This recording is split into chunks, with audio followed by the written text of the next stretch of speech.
పాలమై వచ్చావా? కాఫీ ఆలస్యమైందని ఆయన కోపడుతున్నారు. నిమిషంలో నేను చేసేస్తానండి, మీరు వెళ్ళి టిఫిన్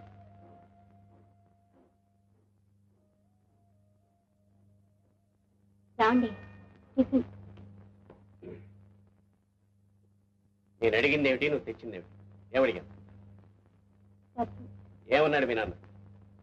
ఏమన్నాడు మీ నాన్న అంటే మాట్లాడేవే? పెగలే నిన్నే అడిగేది. నెలాఖరు రోజులు కదండి, ఎంత ప్రయత్నం చేసినా వీలు పడలేదట పాపం. ఇంకెప్పుడే ఆయనకు వీలేది? ఎప్పుడంట?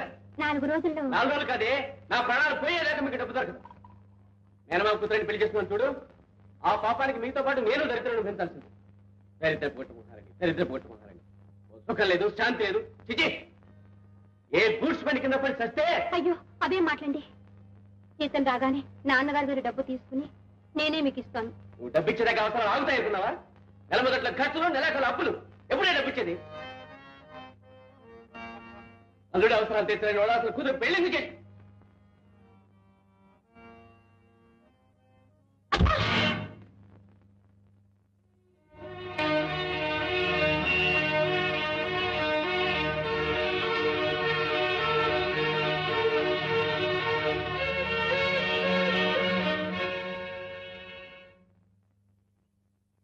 ఏంటి మాస్టారు, అల్లుడు గారు అయిన దానికి కాని దానికి అమ్మాయి గారిని నాన్న మాట్లాడుతుంటే చూస్తూ ఊరుకుంటారేంటి?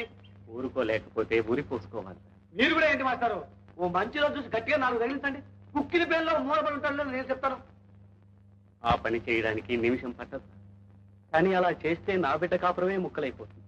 ఏమిటో కళ్ళతో చూడలేక, కడుపులో దాచుకోలేక ఇలా నోరు నొక్కుంటున్నాను. నాన్న కాఫీ.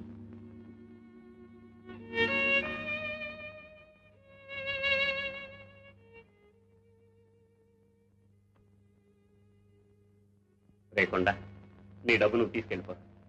ఇప్పుడు దాని సంగతి ఎందుకయ్యా? నీకు తెలియదురా, నా మాట విని. ఆ డబ్బు మా పెళ్లికి పనికొస్తుంది కదా అని తమ దగ్గర దాచాను. అయినా ఇప్పుడు దాని అవసరం కూడా నాకు లేదు. తమకాడే ఉంచు. నీకు అవసరం లేకపోవచ్చు, కానీ నాకు దాచే అవకాశం లేదు. ఇది కూడా వాడి కంట పడింది అంటే నీకు డబ్బు మిగలదు. పెళ్లి సార్. అయ్యారండి. ఏంట్రా? అమ్మగారు చీరిని పడుచుకుంటారు. అయ్యారండి.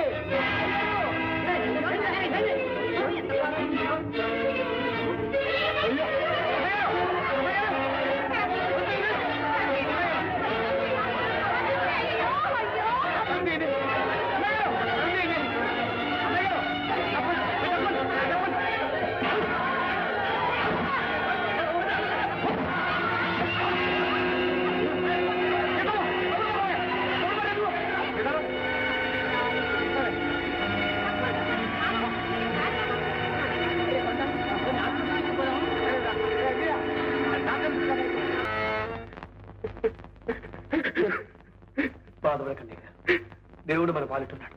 అమ్మాయి గారికి ఏం పర్లేదు. ఊరుకోండి గారు. ఇప్పుడు ఏమైందని? అమ్మాయి గారికి మంట తాకలేదు, తీరుకోం కాలిందంతే. ఊరుకోండి ఊరుకోండి. నువ్వు అంటూనే ఉన్నావురా కొంట. ఒక్కసారి గట్టిగా బుద్ధి చెప్తే వాడు దారిలోకి వస్తాడని. కానీ నేను అసమర్థునిరా. ఏ చేత కాని వాద్యం పడరా.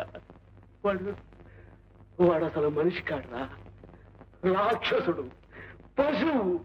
వాడెంత దౌర్భాగ్యుడు కాకపోతే ఒరే పెళ్ళాం వెళ్ళం మంగళసూత్రం తెప్పుకుపోతాడ్రా.